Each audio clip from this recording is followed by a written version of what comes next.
জীবনে যতটা প্রয়োজন অর্থের, তার থেকেও বেশি প্রয়োজন মানসিক শান্তির। পায়ে লাগা আঘাত যেমন আমাদের সাবধানে হাঁটতে শেখায়, ঠিক তেমনি মনের ক্ষত আমাদের জীবনে ভালো করে বাঁচতে শেখায়। শূন্য স্থান যেমন সঠিক উত্তর ছাড়া পূর্ণ হয় না, ঠিক তেমনি সঠিক মানুষ ছাড়া জীবনে সুখী হওয়া যায় না। টাকা কামানো জরুরি, কারণ টাকা কথা বলতে না পারলেও কথা বন্ধ করতে পারে। সূর্য ডুবে গেলে নিজের ছায়াটাও পাশে থাকে না, আর তুমি কিভাবে ভাবলে স্বার্থ ছাড়া মানুষ তোমার পাশে থাকবে।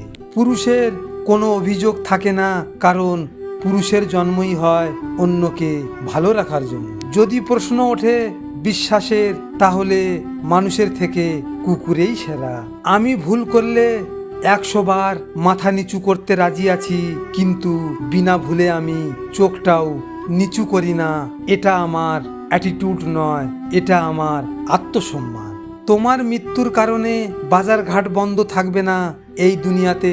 তোমার অবস্থান খুবই নগ্ন, সুতরাং নিজেকে চেনো। শত্রু সামনে থেকে আঘাত করে, কিন্তু আপনজন পিছন থেকে রক্ত ঝরায়। নারীকে টাকার লোভ দেখিও না, কারণ নারী মানসিক শান্তি না পেলে রাজার রাজ্যও ত্যাগ করে। প্রতিশোধ নেওয়ার দরকার নেই, কারণ যে যেমন কর্ম করবে সে ঠিক তেমনই ফল পাবে। অপেক্ষা শুধু সময়ে। মানুষ কখনো ভাগ্যের কাছে হারে না, হেরে যায় নিজের ভুল সিদ্ধান্তের কাছে।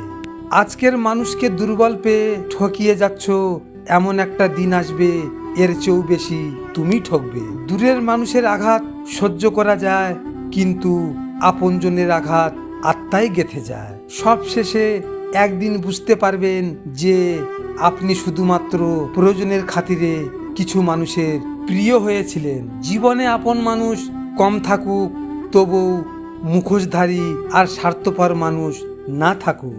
ক্ষমা তাকেই করো যে ভুল করেছে, কিন্তু ক্ষমা তাকে করো না যে বেঈমানি করেছে। তুমি মনে রাখিও, একদিন আমার জন্য তোমার বুকে অনেক হাহাকারের সৃষ্টি হবে। কে ছেড়ে গেল, কে ইগনোর করলো, আর কে পেছনে বদনাম করলো তা দেখার সময় নেই, কিন্তু কে থেকে গেল, কে খারাপ সময়ে পাশে থাকলো, সেটা আমার কাছে গুরুত্বপূর্ণ। এত চিন্তা ভাবনা কিসের? এটা স্বার্থের পৃথিবী বন্ধু, এখানে কেউ কারণ নয়। মনে রাখবেন, এখানে নিজের খেয়াল নিজেকে রাখতে হয়, অন্য কেউ রাখবে না। দেখা হচ্ছে পরের ভিডিওতে। ভালো থাকবেন, সুস্থ থাকবেন, আর হ্যাঁ, নিজের খেয়াল অবশ্যই রাখবেন। ধন্যবাদ।